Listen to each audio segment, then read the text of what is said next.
la parole, nous bénissons l'Église, nous bénissons ton peuple et nous bénissons même ceux qui sont en train de me suivre en direct à travers le Facebook, qu'ils soient bénis et bénis toute l'assemblée ou ces moments dans le nom de Jésus. Amen. Nous sommes à la troisième partie de mon histoire, rempart pour la génération future. Nous avons vu la première partie, nous avons vu la deuxième partie, et aujourd'hui, c'est la troisième partie de mon histoire. C'est très important de comprendre, de saisir, d'écouter et de suivre l'histoire d'un homme qui a marché avec Dieu. Un homme qui marche avec Dieu. Un homme qui a marché avec Dieu, son histoire n'est pas comme l'histoire de tout le monde. Si on peut suivre l'histoire des pays, l'histoire des royaumes, l'histoire des empires, alors l'histoire de celui qui a marché avec Dieu, c'est très important. Jésus avait dit que partout où on annoncera la bonne nouvelle, on parlera de cette femme pour ce qu'elle a fait. On parlera de lui, on racontera son histoire. Jésus parlait de Marie de Magdala à cause de sa foi et de son amour vis-à-vis de lui. Marie de Magdala, qu'est-ce qu'elle avait fait? Elle a donné le parfum de bonne odeur à qui? À Jésus. Elle avait brisé tous les parfums qui coûtaient vraiment beaucoup d'argent. Un jour, j'avais calculé comment est-ce que ces parfums équivalaient. Donc, ça équivalait aujourd'hui à peu près dans les 80 000 euros. Si nous voulons calculer ça, c'est dans les 80 000 euros que cette femme avait. Donc, c'était toute sa richesse. Mais devant l'amour de Jésus, elle n'a pas versé le parfum, elle n'a pas parfumé seulement, mais elle a brisé, elle a répandu tout. Donc c'était comme du gaspillage. Mais non, elle avait gaspillé le meilleur de lui pour Jésus, à cause de son amour. Et Jésus dit, alors que les gens étaient indignés, Jésus dit, mais elle m'a déjà embaumé par ce qu'il a fait. Elle m'a déjà embaumé, elle m'a déjà parfumé. Parce que dans l'air coutume, la momification, c'était par rapport au parfum. Ce qu'elle avait fait, elle avait déjà embaumé le corps de Jésus. Et Jésus dit, partout où on parlera de la bonne nouvelle, on citera le nom de cette femme. Aujourd'hui, nous avons fait. Donc par là, nous voyons que l'histoire d'un homme de Dieu, c'est biblique. David dit, je raconterai le merveille du Seigneur. J'avais lu un passage dans Psaume chapitre 48, commencez le verset 11, descendez. La Bible dit, examinez ses pas, étudiez ses remparts. Examinez ses pas et étudiez ses remparts. Nous sommes bénis par mon histoire. Et pourquoi j'ai décidé de le faire? Parce que dans cette année, j'avais totalisé 40 ans le 25 août. Donc, j'ai trouvé que c'est important de consacrer tout un mois pour parler de mon histoire. Mais je ne saurais pas tout terminer. Aujourd'hui, nous sommes dans quelle année? 2004, n'est-ce pas? Nous sommes dans 2004. Alors, je dois toucher 2004 en long. Et puis, je dois toucher 2005 un peu. Je dois toucher 2006 un peu. Je dois toucher 2007 un peu. Je dois toucher 2008 un peu. Je dois pas toucher 2009. Je dois toucher 2010 juste un peu. Et puis 2011, je dois toucher un peu et je dois finir dans 2011. Je dois toucher juste un peu 2011, mais je ne dois pas vraiment insister là-dessus. Alors, nous sommes en 2004. Arrivé au mois de juillet 2004, je vais entendre la voix de Dieu qui va me dire, Noah, va et cache-toi. Vous vous rappelez que la voix de Dieu m'avait dit en 2003, Noah, va, cache-toi. Pour combien de jours? Pour combien de jours en 2003? C'était pour 7 jours. Amen. Maintenant, en 2004, la voix me dira, Noah, va, cache-toi pour 40 jours cette fois-ci. De 7 à 40 jours. Alors, ce n'était pas facile par rapport à cette recommandation. Et le Seigneur m'avait indiqué l'endroit, tu seras dans la montagne. Alors nous sommes allés visiter la montagne, je vis cet endroit et puis je suis descendu. Mais pour y aller, ce n'était pas facile. Je devais lutter avec la voix de Dieu. Nous sommes en 2004. Commencez à calculer.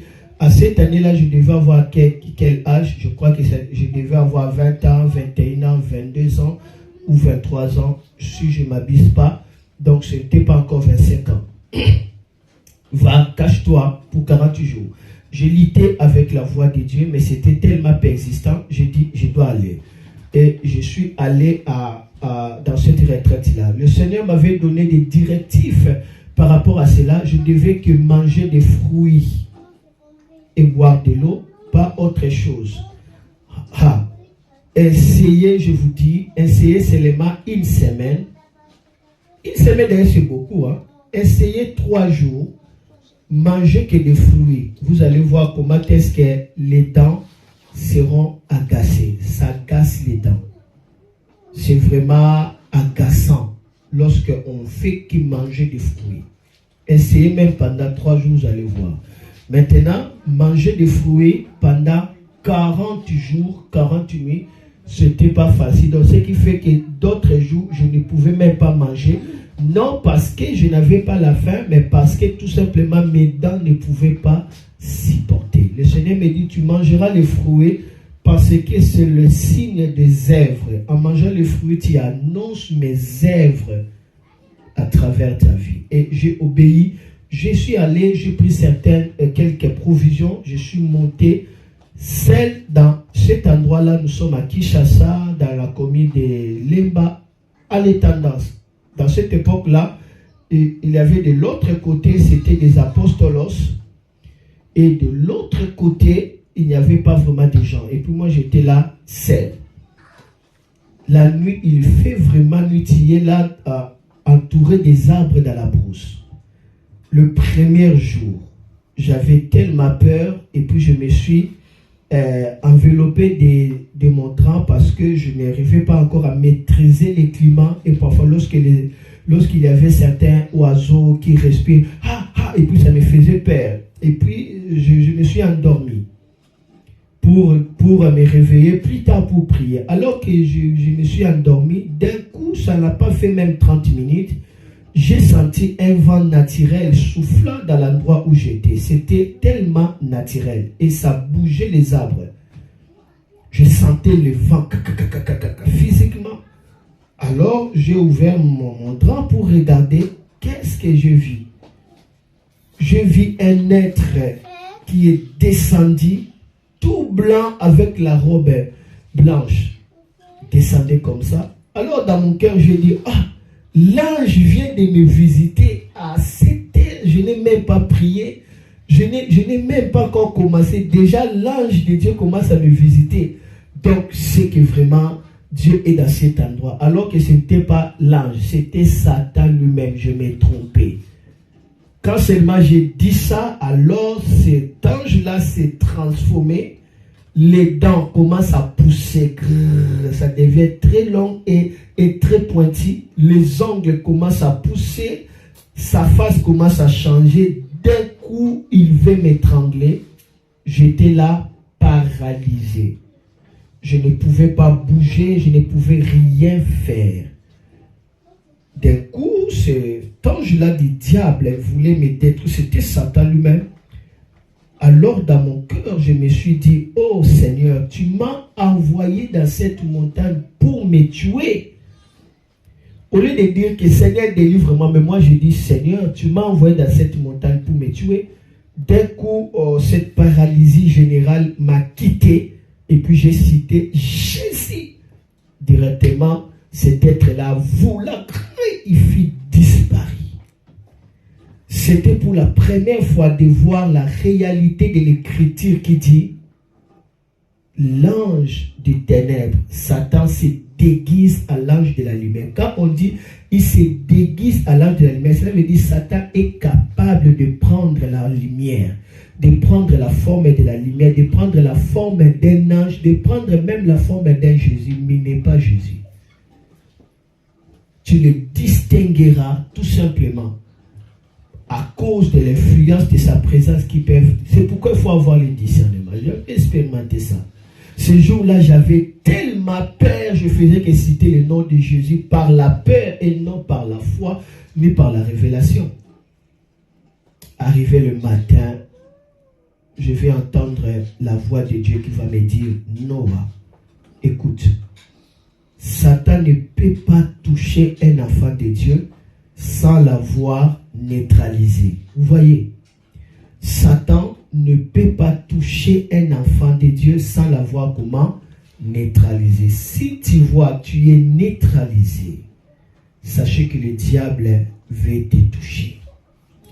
La neutralisation, ça peut être par le souci, ça peut être par la colère, ça peut être par la distraction, ça peut être par le rancune, la vengeance, les inquiétudes, tout ce qui sert à te distraire. Sachez que le diable veut te neutraliser pour te toucher, parce que aussi longtemps que tu n'es pas neutralisé, il ne va pas te toucher.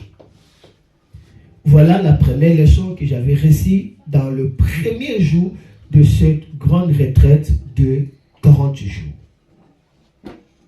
Et puis j'ai progressé.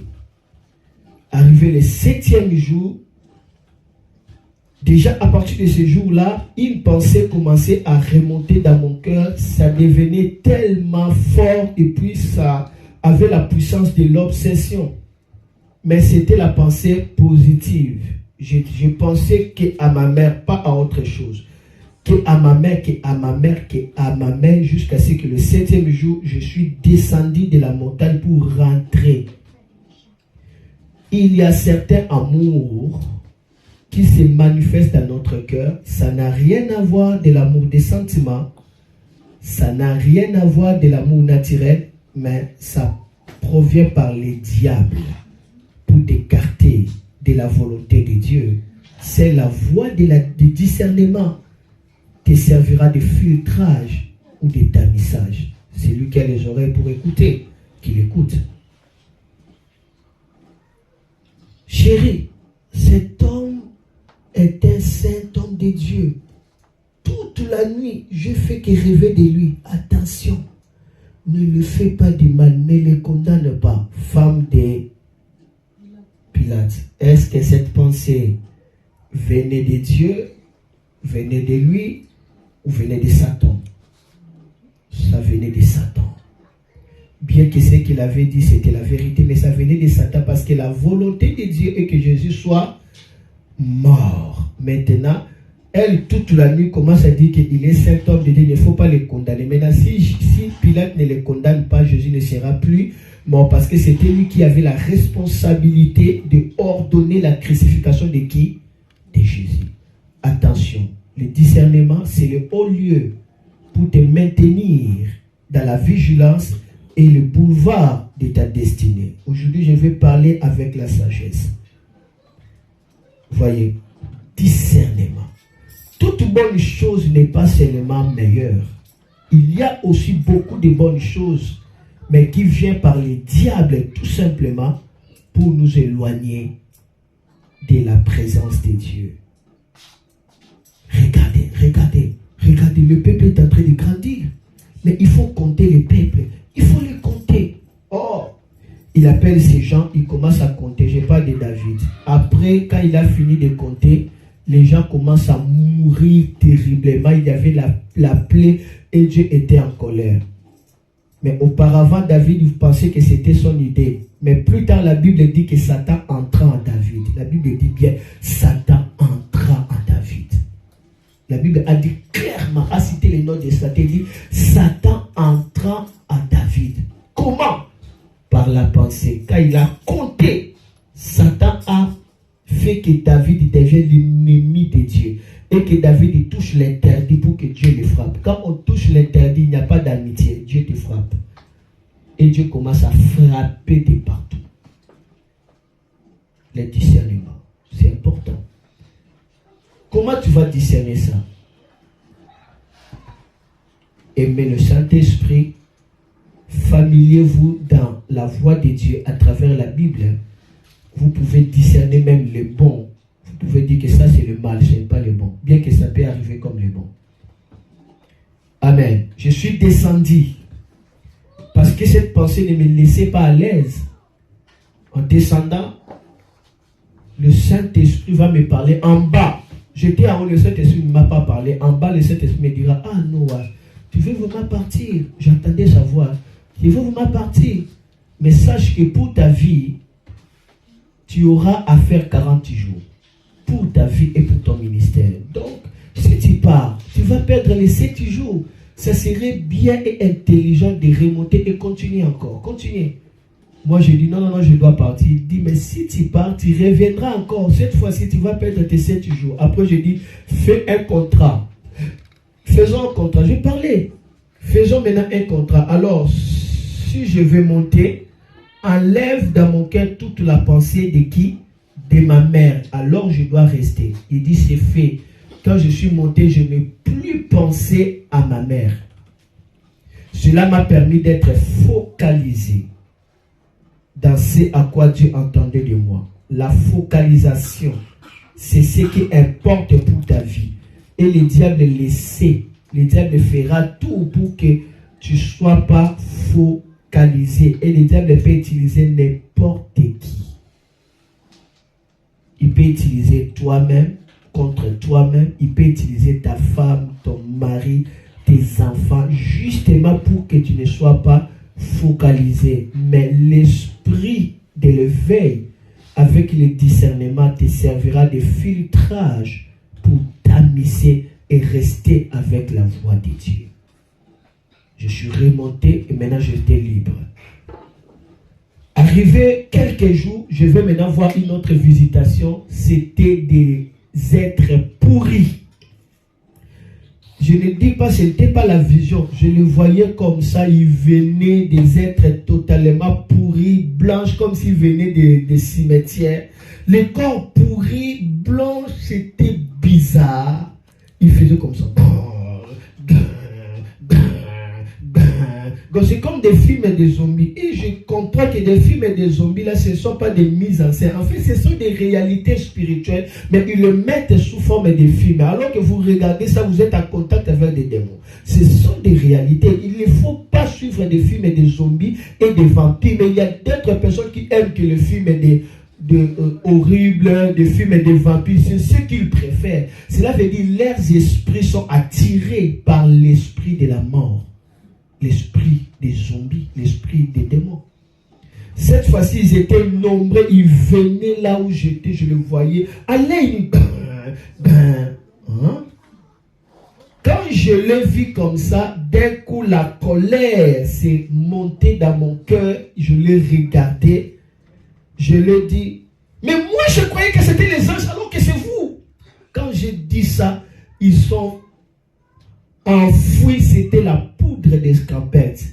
Ils se sont dispersés dans plusieurs chemins, où ils sont disparus. Cette fois-ci, je n'avais pas la peur, je ne pouvais pas être neutralisé. Pourquoi? Parce que je venais d'être fortifié par la leçon de l'esprit. Certains combats, certains échecs, ce n'est pas l'échec. C'est pour renforcer tes anticorps spirituels, afin que tu puisses comprendre la faiblesse de Satan. N'ayez pas peur. Ils sont partis. Arrivé le 14e jour, la provision était finie. Il n'y avait pas la provision, il n'y avait pas de l'eau, tout était fini au 14e jour. Et là, dans mon cœur, j'ai pensé, j'ai dit, Seigneur, si seulement je peux manger la banane et la cacahuète. C'était tout ce que j'avais demandé. Et j'avais demandé sincèrement. Je n'avais pas demandé, j'ai pensé. Je dis, si seulement je peux manger la banane et la cacahuète. Alors que je disais ça, j'ai pensé et puis je me suis endormi. Ça n'a pas fait 2 heures du temps. J'ai entendu une voix en train de dire, Coco, oh, qui m'appelle pour la première fois? Je me suis réveillé. C'est quoi? Parce que j'avais une tante. Je me suis réveillé. Je vis une femme. Il me dit, j'étais là-bas. j'ai entendu la voix de Dieu me dire, il y a mon serviteur là-bas. Va lui acheter la banane, les cacahuètes, et puis amène-lui de l'eau. Waouh! Dieu connaît ton cœur. Laisse-toi sous le contrôle de Dieu. Il te donnera même ce que tu n'arrives pas à demander. Parfois, nous demandons mal. Comment tu peux demander les bananes et les cacahuètes, mais tu n'as pas demandé de l'eau? Tu n'as pas pensé de l'eau. Ok, lorsque tu manges la banane et la cacahuète, qu'est-ce que tu sentiras après? La soif. Je n'avais pas demandé, j'avais pensé. La dimension spirituelle, ça passe par les trafics de la pensée. Il y a des niveaux où tu demandes. Il y a l'autre niveau où tu médites. Mais la plus haute dimension, lorsque tu atteins la dimension de la communion avec Dieu, tu es vraiment avec Dieu. Là, on ne parle pas par la méditation, on ne parle pas par la bouche, mais on parle par la pensée. C'est là où il y a la vitesse de la pensée. Quand tu es au ciel là-bas, tu fais l'espérance de rencontrer Jésus, tu vas parler avec lui par la pensée. C'est par la pensée qu'on se communique. Et cette dimension-là, les sorciers le font bien. Quand les sorciers sont dans un endroit, ils se communiquent entre eux à travers la pensée. Et ils peuvent commencer à suyer des gens, à maudire des personnes. Comment? Par la pensée. Parce qu'ils sont ouverts dans la spiritualité. Mais les enfants de Dieu n'accèdent pas vraiment à cela. Et leurs pensées sont en train d'être flouées par quoi? Par la poubelle de tous les faux raisonnements. Or, la Bible dit tel que l'homme pense, tel qu'il est. La pensée, c'est la haute spiritualité de la voix de Dieu. Dieu entend bien la voix de la pensée que la voix de la bouche. Les esprits attendent bien la voix de la pensée que la voix de la bouche. Alors, il faut arriver dans la dimension où tu ne fais pas parler, tu ne fais pas méditer, mais tu fais que penser. C'est-à-dire ta pensée est synchronisée avec la pensée de Dieu. C'est à cela que Dieu avait parlé à Abraham que cette montagne, c'est ça la montagne dans laquelle tu dois offrir Isaac. C'était par sa pensée. Quand on arrive dans cette dimension, on atteint la maturité dans le royaume spirituel. Je vous avais dit aujourd'hui, je vais être haut. Je parlerai par la sagesse. J'avais pensé, et cette maman est venue. Il me donne la cacahuète, il me donne la banane, il me donne de l'eau. Cette maman s'appelle Sophie, je ne peux pas oublier parce qu'elle avait le nom de ma mère. Il dit, j'ai entendu la voix de Dieu qui me dit, mon serviteur est là-bas. Amène-lui la cacahuète, amène-lui la banane et de l'eau. Elle m'a amené beaucoup de bananes, beaucoup de cacahuètes et un bidon d'eau. Après, il dit, à partir d'aujourd'hui, ne t'inquiète pas pour ta nourriture. Moi-même, je commencerai à t'amener. Et quand je dis merci, maman, je ne savais pas que j'étais déjà sous la nuée du Saint-Esprit. Quand je récite seulement merci, maman, directement, elle est tombée par terre et commence à prophétiser. Quand elle prophétise, je suis ton Dieu. N'aie pas peur, ma puissance est sur toi. Le Père, le Fils, le Saint-Esprit demeure en toi. Ta parole est une lettre devant moi. Tout ce que tu diras s'accomplira. Voilà la parole que j'avais reçue dans cette montagne. Cette maman est partie. Elle va parler de moi auprès de son pasteur. Et plus tard, son pasteur va m'inviter pour faire une activité où je vais parler après. Mais toujours dans cette montagne-là, j'avais expérimenté des choses merveilleuses. Un jour comme ça, je me suis réveillé. Je vais voir un serpent de 20 cm de grosseur, 3 mètres de long. Donc, c'était vraiment un boa. 20 cm comme ça, 3 mètres de long, juste devant moi. Imaginez, quand je me suis réveillé, j'ai vu, j'ai fui à pousser des cris. Ah! Le serpent ne bougeait pas. J'ai pris certains rameaux pour jeter, afin que le serpent se déplace. Le serpent était toujours là. J'ai cherché des petits morceaux de bois, j'ai commencé à jeter comme ça loin pour que les serpents se déplacent. Les serpents étaient toujours là. Alors je suis allé chercher un bâton qui était un peu long. Et là, qu'est-ce que j'ai fait? J'étais long, j'ai commencé à pousser les serpents comme ça. Tac, tac. Alors je me suis rendu compte que les serpents étaient déjà morts. Je dis, comment les serpents peuvent-ils mourir juste devant moi? Là où je dormais. Alors, même si ces serpents a été tabassé et puis il fuyait, je devais quand même voir des traces que non, il a été menacé. Vous savez, en Afrique, quand on voit les serpents, qu'est-ce qu'on fait? On jette des pierres. Mais il y a quand même des bruits, mais je n'ai senti aucun bruit. J'ai regardé, j'ai tourné le ventre de ces serpents. Il n'y avait rien. Alors j'étais perplexe. À ce moment-là, la voix du Seigneur me parlera. Ce serpent était venu pour te tuer, alors je l'ai tué. Oh! J'ai commencé à expérimenter des miracles authentiques. Le serpent était venu pour me tuer. Dieu l'a tué. Comment le serpent peut venir pour me tuer? Est-ce qu'il était le serpent spirituel? Je ne sais pas, mais ce que moi j'avais vu, c'était les serpents. Quand vous entrez dans une haute dimension avec Dieu, dans la communion, vous restez avec Dieu, même des natures peuvent vous obéir. Et Dieu prendra soin de vous, de ce qui ne permettra même pas une égratignure puisse vous toucher.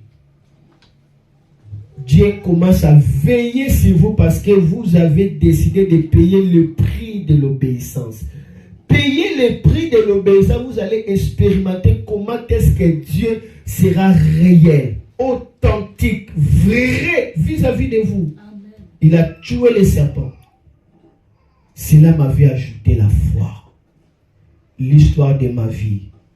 Un rempart pour la génération future. Examinez, étudiez et prenez des leçons. Mais il y avait aussi beaucoup de difficultés. Parce qu'il y avait des chics qui entraient dans mon corps. Et chaque jour, je pouvais enlever une ou deux. Et tous mes orteils étaient abîmés, étaient déformés à cause des plaies que j'enlevais des chics. Vous savez, des chics, c'était bizarre. C'est comme faire des opérations chirurgicales. Tu peux enlever peut-être deux dans un même endroit. Peut-être l'autre se faufile tout près des ongles. Et lorsque tu enlèves, c'était perçant, c'était souffrant. J'avais compté, je comptais, c'était 70. 70 chics dans le pied d'un jeune homme de 23 ans ou 20 ans, je ne sais pas. Il y a des prix à payer. Il y a certaines choses où nous expérimentons aujourd'hui, tu vois que tu n'as pas forcé, mais il y a des prix que tu avais déjà payés et c'est pourquoi tu vois certaines gloires de Dieu. Amen. Il y a toujours des prix à payer. Tout le monde peut recevoir la puissance, mais à condition de payer le prix que Dieu demande. Ça, c'était le prix que Dieu avait demandé. Ce n'était pas le prix que moi j'avais voulu, mais Dieu avait demandé. Amen. Si tu rentres dans une jeûne et prière, dans un jeûne et prière, et que tu sens le sentiment de manger, c'est que ce jeûne-là, ça vient de toi, ça ne vient pas de Dieu. Si le jeûne vient par Dieu, tu auras la force d'aller jusqu'au bout. Cherchez Dieu pour vous toucher et vous bouger. Ne bougez pas par vous-même. Là, ça devient comme des corvées. Alors, je vais un peu couper rapidement. Alors, arrivé maintenant le moment où je devais faire le séminaire, parce que ce pasteur-là m'avait dit, lorsque tu vas finir, tu vas descendre pour faire le séminaire. J'ai dit, ok, ça va. Vous savez, le pasteur de ces mamans-là, d'accord. J'étais déjà en contact avec ce pasteur-là, à travers ces mamans-là. Maintenant, je suis allé écouter ça bien. Il m'a dit, cherche un thème pour le séminaire. J'étais juste dans cette cité-là, à la montagne, maintenant au ravin. De l'autre côté, il y avait une cité. Vous voyez? J'étais cité un peu comme ça. Et puis je devais prêcher mercredi, vendredi et puis dimanche, juste les jours de leur culte. Je suis allé pour les premiers jours. Le thème que j'avais prêché, c'était l'importance du Saint-Esprit pour l'humanité. Là, nous sommes déjà au mois de août, parce que 40 jours, c'est déjà au mois de août 2004. Alors, je suis entré dans l'église. Quand je me suis assis, après 15 minutes, les gens ont rempli l'église jusqu'à dehors. Le pasteur était étonné. Le pasteur a dit, mais d'où vient cette foule? Les gens viennent d'où? Le pasteur m'a appelé. Ce pasteur-là, c'est vraiment un vieux. Chez nous, au Congo, vieux, cela veut dire celui qui, pas vraiment un grand-père, mais âgé, voilà, aîné. Il me dit, pasteur Noah, je ne comprends pas d'où viennent tous ces gens. Parce qu'on n'a pas fait les invitations. Nous, toute l'assemblée, nous sommes 90. 90. Et on n'a jamais réuni aussi 90 membres dans un culte. Mais maintenant, là, on n'a même pas donné des invitations. Et surtout, nous sommes pendant la semaine. C'était un mercredi. Comment est-ce qu'il y a beaucoup de gens comme ça? Alors, le pasteur a instruit qu'on puisse compter les gens. On commence à compter. C'était 240 personnes. Moi, je ne savais pas. Or, c'était la présence de Dieu qui m'accompagnait, qui faisait quoi? Qui attirait la foule. Donc, lorsque j'étais entré dans cette église-là, il y avait beaucoup d'anges qui m'accompagnaient. Et ces anges-là commencent à faire quoi?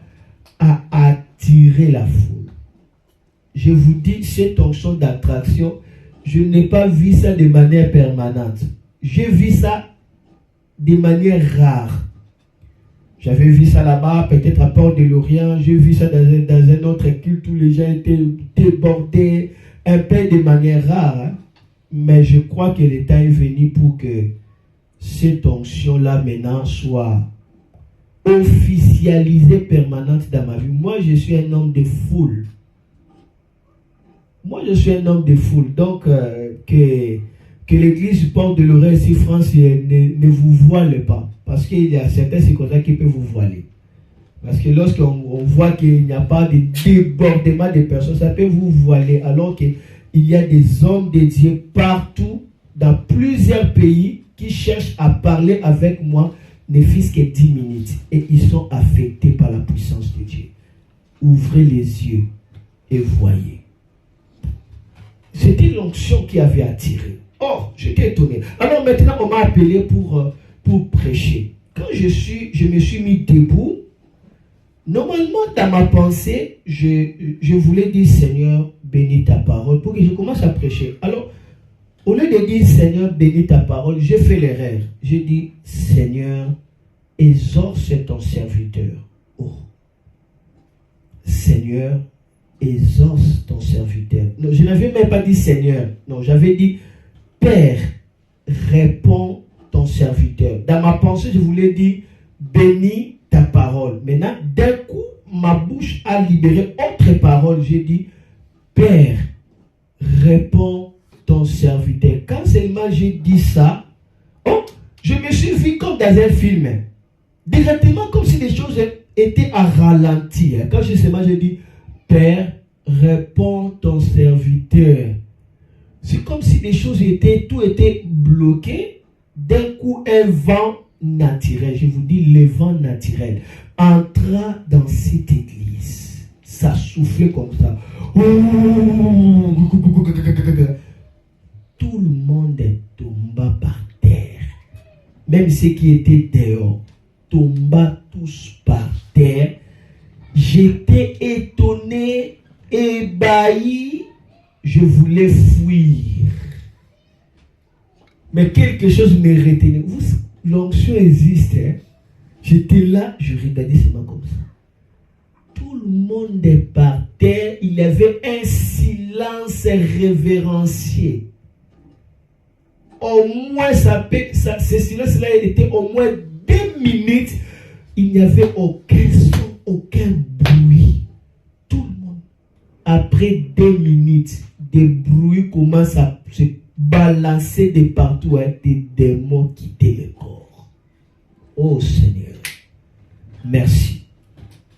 Ces choses doivent revenir encore, parce qu'avant que Dieu puisse vous faire entrer dans une grande dimension, il commence d'abord à vous faire goûter pour vous amener à ce monde-là. Je sais que c'était des prémices, et maintenant c'est la vraie récolte qui commence.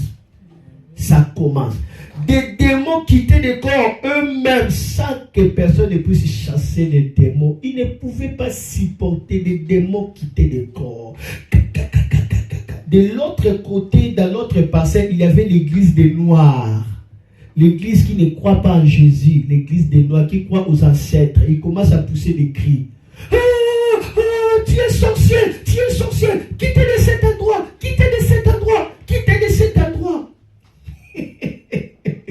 C'était comme les gens de fous de Gadara qui ont chassé Jésus. Ils ont commencé à crier, quittez de cet endroit, sorcier.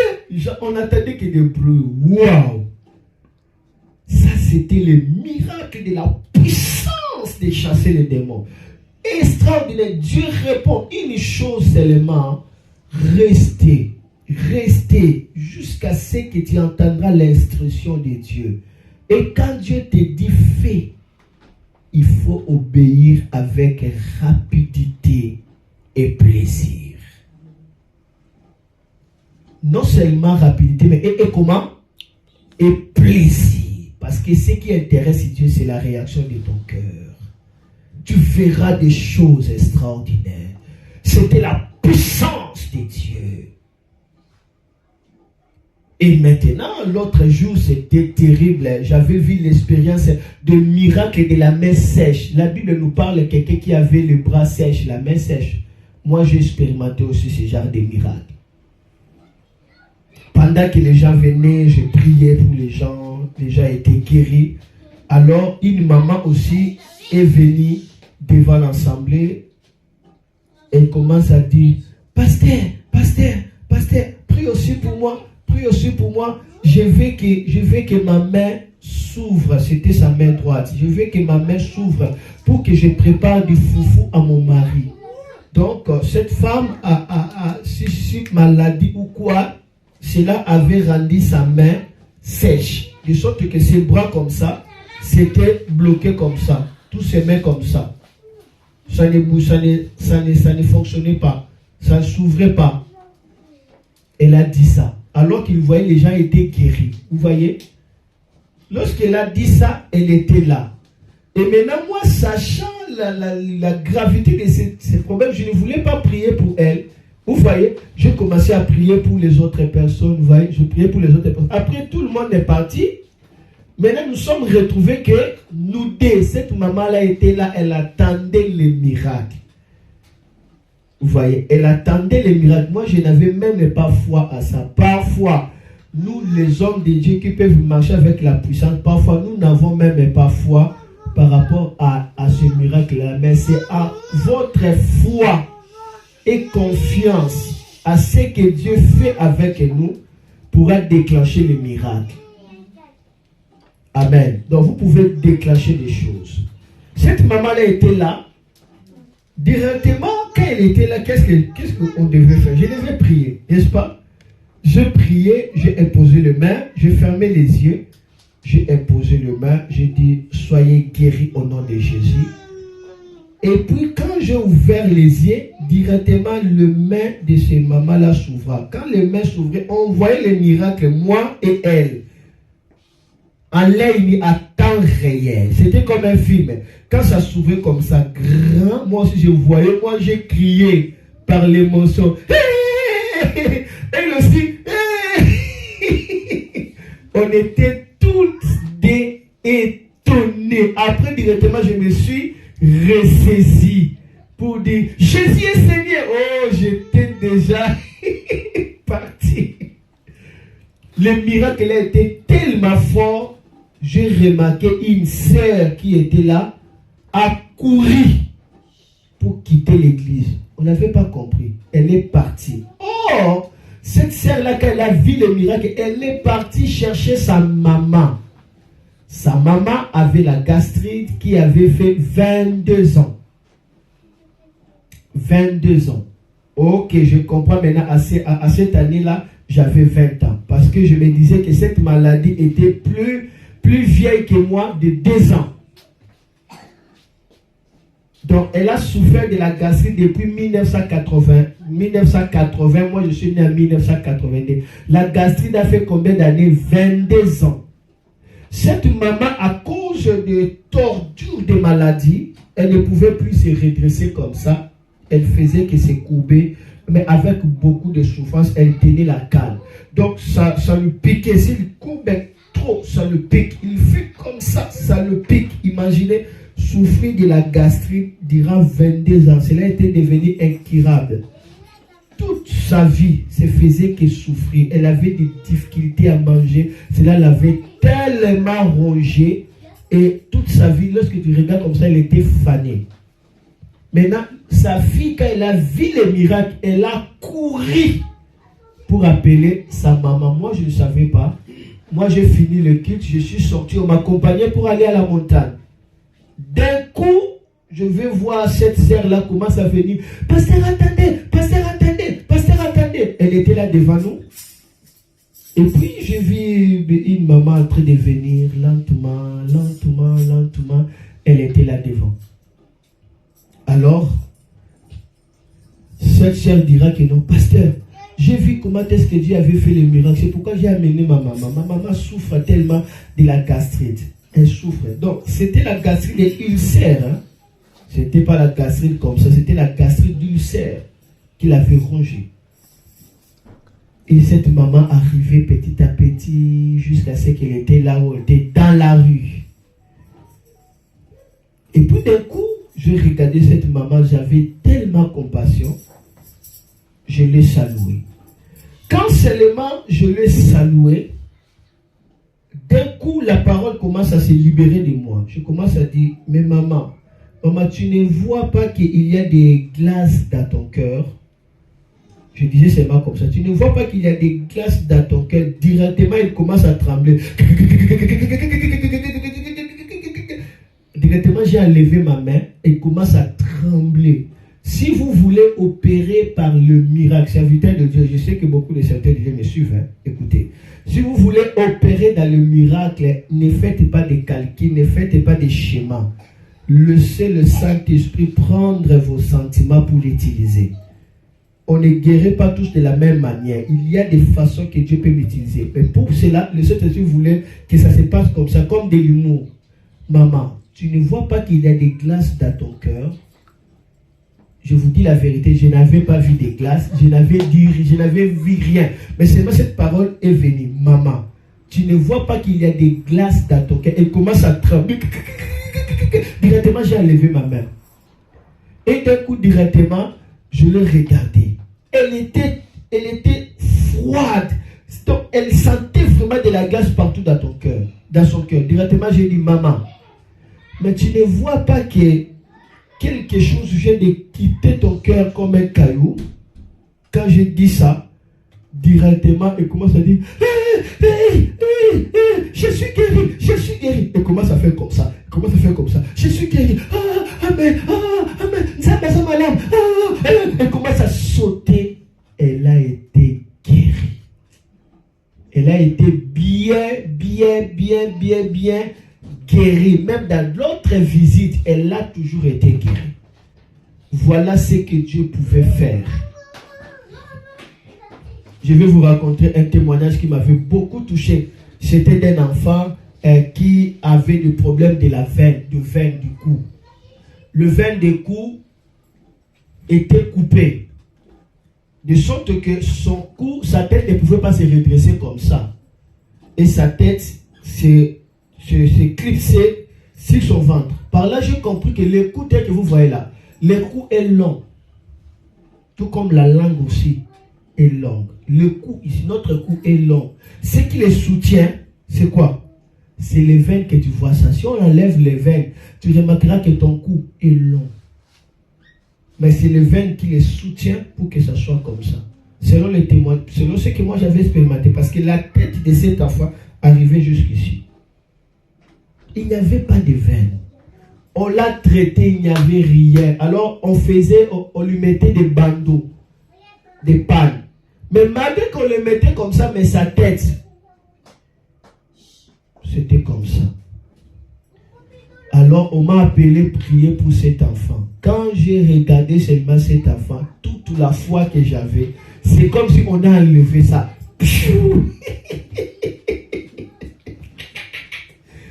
C'est comme si j'étais déchargé et puis je regardais seulement comme ça.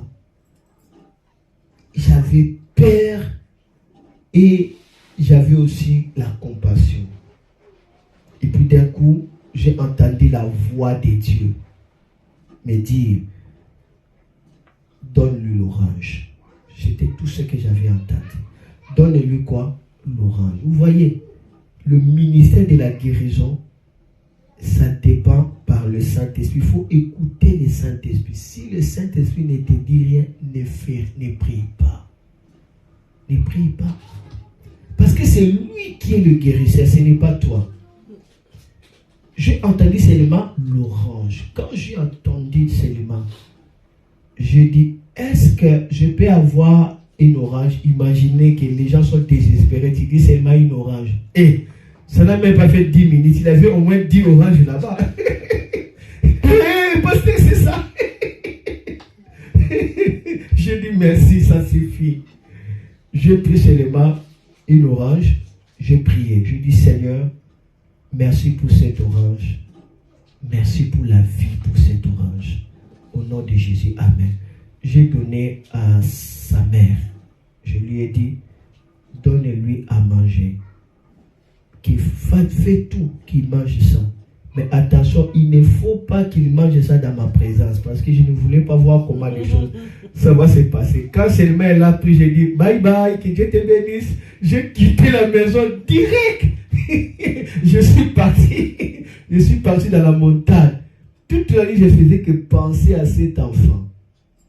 Le matin, je vis un groupe de gens dans la montagne en train de chanter. Oh quoi, l'enfant s'est réveillé. La tête était normale. Les veines étaient là. Non, nous servons un Dieu qui peut créer les veines. Nous servons un Dieu qui peut créer des parties du corps. Nous servons un Dieu illimité. C'est pourquoi je t'ai dit, ne crains rien. Si seulement tu peux croire, tout est possible à celui qui croit. C'est ma vie, c'est mon témoignage, je le donne, c'est ce que je vis Dieu faire.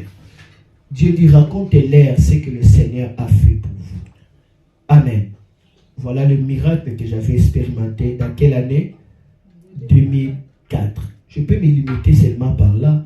Je suis retourné pour maintenant ouvrir l'église, la cellule de notre église, Rehoboth. J'ai appelé notre frère Bosco, là où on chantait. Je vous avais dit là où on chantait. J'ai dit que donne-moi seulement votre parcelle pour un jour. Mais la suite, ça dépend de Dieu. Je n'avais pas la parcelle, je n'avais rien, mais je dis je dois ouvrir la cellule de l'église. Tu n'as rien. Tu n'as même pas de chaise, tu n'as même pas de tam-tam, tu n'as même pas de maracas, tu n'as rien. Tu descends seulement de la montagne, tu dis que tu commences l'église. Ça, c'est la folie. Hein? Moi, je marchais avec la folie. Amen. Et Dieu m'accompagnait comme ça. J'ai demandé à ses frères-là de me donner la parcelle pour un jour. Alors, ce n'était pas sa parcelle, c'était la parcelle de sa maman. Mais lui avait sa maison dans cette parcelle-là.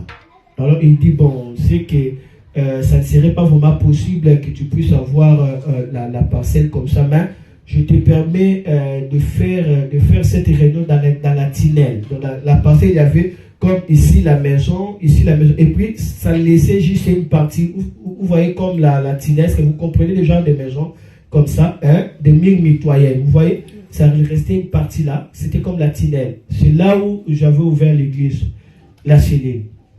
Pour moi, j'avais seulement besoin d'un espace. J'ai dit, ok, ça va, on va aller là-bas. Ok, alors nous avons distribué des invitations. Je ne peux pas oublier ça, c'était le 26. C'était le 26 août. On a distribué les invitations le 25 août. Je ne peux pas oublier. On a distribué les invitations le 25 août pour que les gens viennent le 26. Et toute personne qui avait reçu l'invitation est venue. On avait multiplié 25 invitations et 25 personnes sont venues. 25 personnes est venues. Et maintenant, j'ai commencé à prêcher. Il y avait des gens qui m'accompagnaient là-bas. Et puis, après avoir fini, j'ai prié pour les gens. Il y avait 3 sœurs qui étaient guéries miraculeusement. Des kystes étaient disparus d'un coup. Imaginez, j'ai descendu de la gloire, ça disparaît. Après, du coup, j'ai dit, qui est béni? Tout le monde. Nous sommes bénis. Après, j'ai dit, qui veut que l'église commence? J'avais dit ça, qui veut que l'église commence? Tout le monde dit, nous voulons l'église, nous voulons l'église. Après, j'ai dit, mais nous n'avons pas la maison, nous n'avons pas la parcelle. Qu'est-ce qu'on va faire? Il y avait un papa qui était venu avec sa femme. En fait, c'était le père de mon ami de l'école, Njoli. Son père dit que non, tu peux commencer l'église chez moi. Amen. Et dans la maison de ce papa-là, il avait des chaises. Imaginez à l'époque avoir des chaises en plastique en 2004. C'était cher, c'était pas comme aujourd'hui. Mais ce papa-là avait déjà 15 chaises. À part ces 15 chaises, avait aussi des chaises en bois. Dans sa parcelle. C'était une grande parcelle. C'est là où nous avons commencé. Vous voyez les choses de la foi. Acheter les tam-tams, c'était un miracle. Mais on avait acheté. Vous voyez? Et l'église avait commencé. Là, c'était 2004, 2005. Et puis, maintenant, je vais terminer en 2006 pour voir, parce que je vais un peu boucler. Vous voyez que l'histoire est longue. Hein? Je vais boucler. Alors, maintenant, nous sommes en 2006 parce que c'est important. En 2005, là c'était 2004, 2005, je dois organiser une croisade en plein air, vous voyez, et ce papa-là souffrait de la prostate. Et arrivé en 2005, ce prostate l'avait tellement détruit, de sorte qu'il avait des difficultés à marcher, on devait les tenir pour marcher. Il avait des difficultés pour uriner.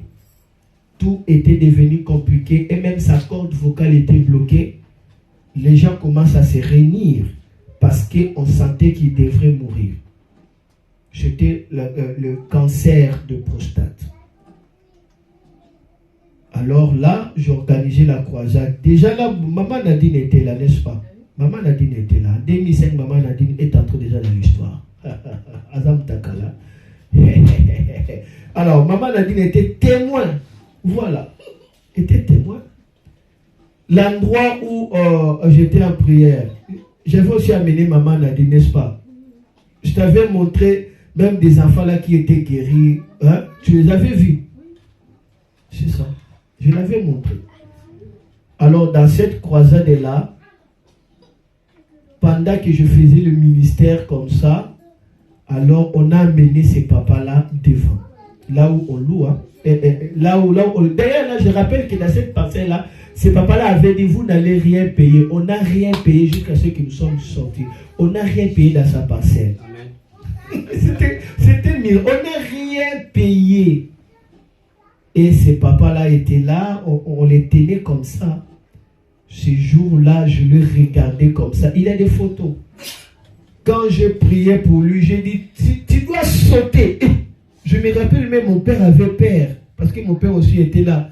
Il me regardait, mais la personne, on le porte comme ça, tu dis que non, tu dois sauter. J'étais sur le sol, je dis, tu dois sauter, saute. Hein? Et ce papa-là sautait. Il a été guéri. Jusqu'aujourd'hui, ce père-là est vivant. Jusqu'aujourd'hui. Amen. Jusqu'aujourd'hui, il venait même de célébrer, je crois, 90 ans d'âge. Oh, il est vivant jusqu'aujourd'hui. Quand Dieu guérit, il guérit. Ça, ce sont des miracles, des preuves authentiques. Et un autre miracle que je ne peux pas oublier de ma cousine, la fille de ma tante Moyo. Elle avait des bronchites qu'on appelle coquet, je ne sais pas quoi. Coqueriche. C'était tellement grave. Ce jour-là, elle a été guérie sur les champs jusqu'aujourd'hui. La guérison existe. Amen. Voilà. Alors, je ne peux pas clôturer comme ça. Je crois que je dois me limiter en 2005 ou 2006, je parle un peu, 2005. Alors là, maintenant, j'ai déjà mon diplôme de baccalauréat ici. Au Congo, c'est diplôme d'État. Je dois maintenant aller à l'université. Je suis allé à IPEL, je suis allé à IEC, quoi? Et bah, protestant. IPC, je suis allé là-bas pour faire, pour être inscrit comme dans l'université de la théologie. Vous voyez? Et puis mon père me dira, mais non, pourquoi tu peux aller faire la théologie? Tu prêches déjà depuis longtemps bien. Moi, je te conseille de faire les trois. Comme ça, tu auras le bagage, l'équilibre. Ouais, parce que tu prêches déjà, ne fais pas la théologie, fais les trois. Alors, si tu veux faire la théologie, après, tu peux faire même des cours bibliques. Et jusqu'aujourd'hui, je n'ai même pas fait de cours bibliques. Mon père était prophète pour ma vie. Il m'a dit, fais la théologie, le droit, moi-même je vais t'inscrire. Alors, mon père m'a inscrit là-bas à l'ILK, vous voyez, l'Université libre de Kinshasa. Et puis, je suis là, nous sommes en 2005. Nous sommes là. Alors, maintenant, moi j'étais venu un peu après, hein. Un peu après, déjà des mamans Nadine étaient déjà là, donc de Nadine Kapinga était déjà là, donc dans l'auditoire, quoi. Voilà. C'est ma camarade de l'école, de l'université. Alors, quand je suis arrivé dans la salle là qu'on appelle la salle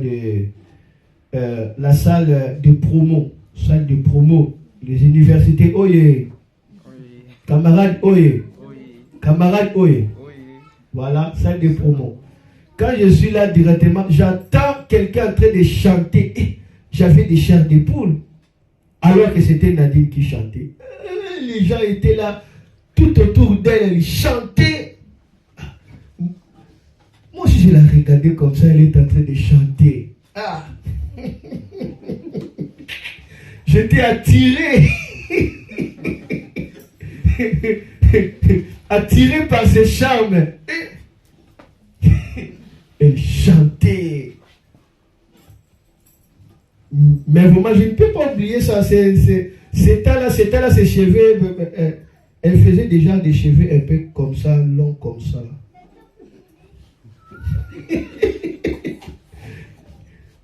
Comme Nathalie Makoma.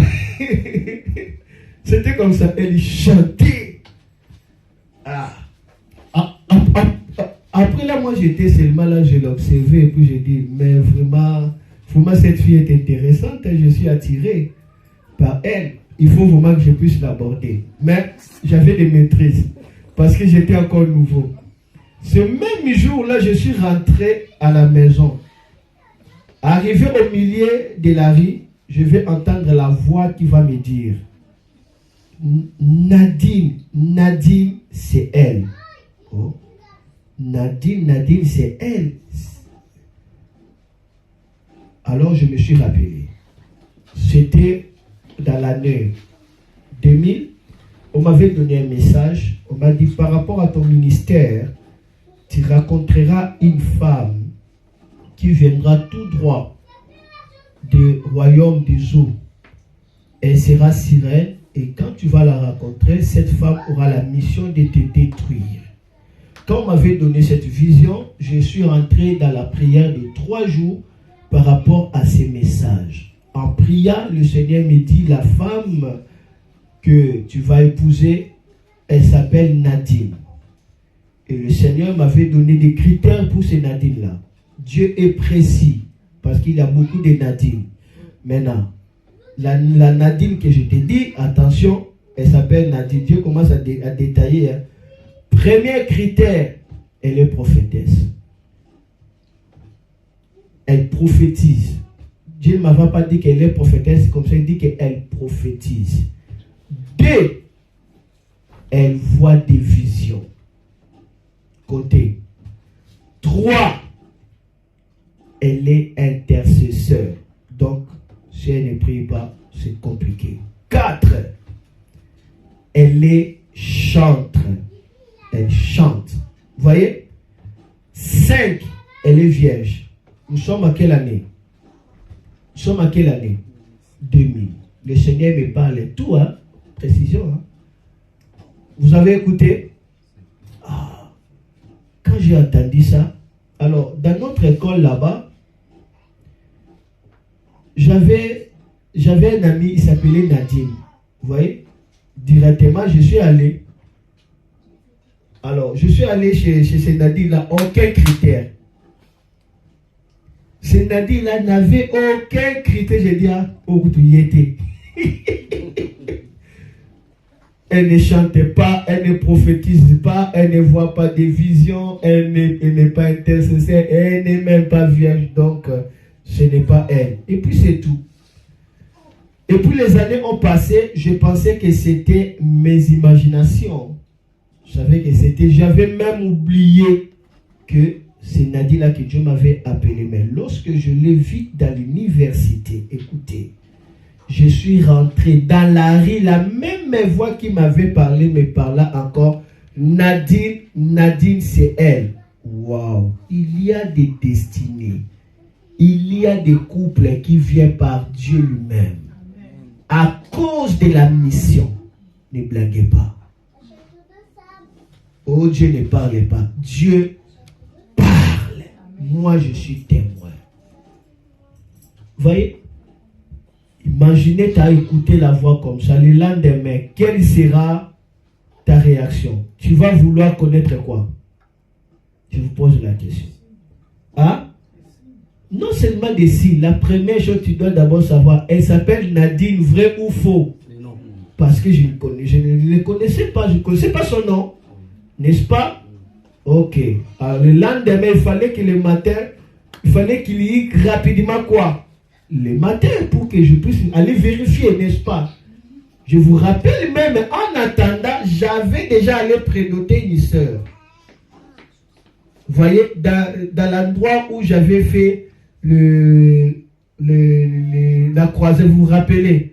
J'avais déjà fait les succès, il y avait beaucoup. Vous savez, si tu fais les succès, beaucoup de gens sont tout autour. Même des papas, ils veulent seulement que tu puisses épouser leur fille. J'avais même déjà donné des vins et l'enveloppe. Si tu es pressé, tu peux blesser les gens inutilement. Depuis lors, je n'ai jamais revenu.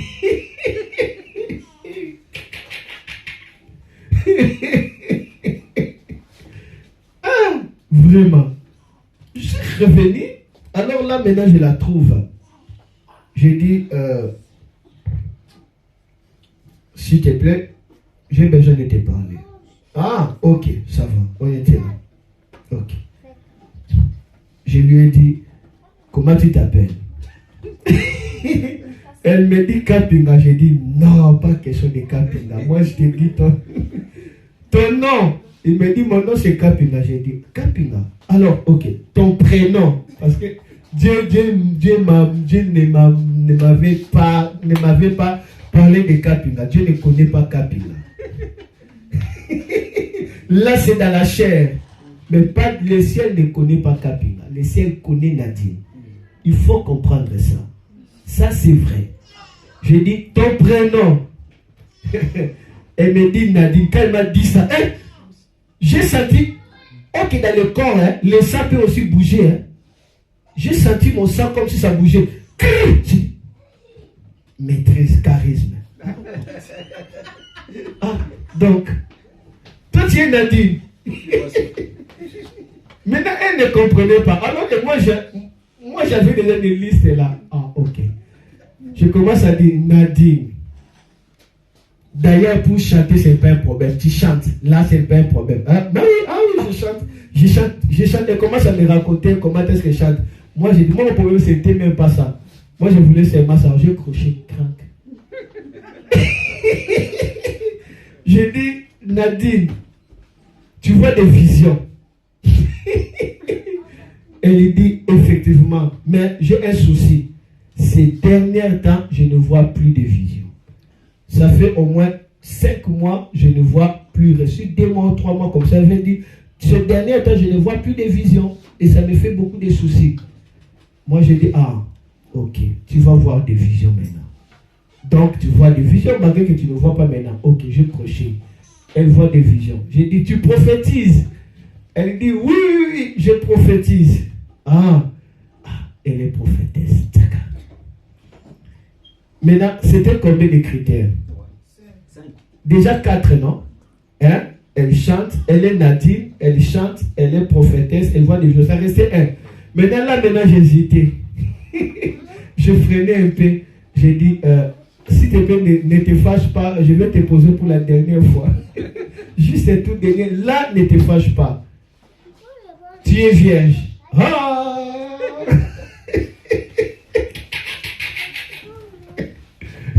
Lorsque j'ai dit ça, elle a pleuré. Tu te rappelles? Elle a pleuré. Elle a pleuré pour dire que non, j'avais décidé d'être vierge pour honorer ma mère. Elle pensait qu'elle honorait sa mère. Alors qu'elle devait honorer sa mère, mais elle devait être là parce que Dieu l'a préparée. C'était le principe de Dieu. Dieu nous contrôle. Amen. Dieu nous contrôle. Vous voyez? C'est ça. Mais entre-temps, pendant ce moment-là, elle était fiancée avec son berger. Moi, je lui ai dit, vraiment, je suis tombé amoureux de toi. Il dit, non, il n'y a pas de question. Je suis déjà engagé. Moi, je lui ai dit, tu es engagé avec pasteur. Je dis, collègue pasteur. Ok, ça va, merci. Elle est partie. Dès que moi je suis retourné, je dis, Seigneur, tu m'avais dit Nadine, c'est elle, mais tu vois maintenant un autre collègue l'a engagé. Je prie maintenant qu'il se sépare. Qu'il se sépare. Mais maintenant, pour qu'il puisse se séparer, il faut qu'il ait des raisons. Seigneur, fais quelque chose qui fera de sorte qu'il se sépare. Après juste une semaine, alors, son proposant commence à aimer d'autres sœurs. Et Nadine aussi était en colère. Au lieu d'aller dire à d'autres pasteurs, il vient seulement chez moi pour me dire que non, mon proposant commence à me blesser. Regarde ce qu'il fait. Qu'est-ce que moi je dois faire?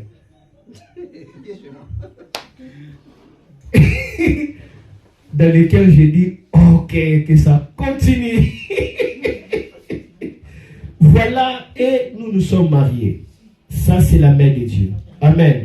Lorsqu'on était mariés, je n'avais pas de travail, je n'avais rien, mais j'avais dit qu'on va se marier. Et nous sommes mariés le 26 mars en 2011. Qu'est-ce que j'avais fait? Arrivé en 2010, j'ai acheté une grosse marmite. Je l'ai mis là. Je dis, il est écrit, la terre était informe et vide, et l'esprit se mouvait et la terre avait la forme. Avec ces grandes marmites-là, là, c'est la marmite de la liste, la première chose que j'avais fait. Je dis, j'appelle tous ceux qui se trouvent dans la liste d'être remplis ici dans ces marmites. C'est ce qui était fait. Ah oui, moi j'étais marié comme un prince. On m'avait pas donné la dot des hommes normaux. On avait dit que non, lui c'est un prince, donc sa dot serait très élevée. Et j'avais obéi à tout, sauf rien. C'était Dieu. Amen. Dieu m'avait ouvert des portes, par-ci, par-là, pour dire que Dieu est Dieu. Amen. Ayez confiance à Dieu. Et à partir de 2006, on va ouvrir l'église avec elle. On va aller dans la prière. Et après avoir prié, le Seigneur va lui parler. Il va lui parler un bateau qui était déjà prêt et les gens commençaient à entrer. Quand il a dit ça, je dis oui, Dieu m'avait dit ramène mon peuple dans l'arche. Vous vous rappelez? En 2002. Alors Dieu l'avait confirmé et nous avons ouvert l'église Port de Lorient le 4 janvier 2002. Avec elle, donc, avec elle, nous avons ouvert l'église Port de Lorient et connaît toute l'histoire de l'église. Donc, c'est quelqu'un d'important. C'est un grand leader. On peut acclamer le Seigneur pour elle. Merci. Je crois avec cela, je peux me limiter par là. Je ne saurais pas continuer cette histoire. J'aimerais que nous nous tenions debout maintenant. Oui, nous nous tenons debout maintenant. Vous avez écouté cette histoire.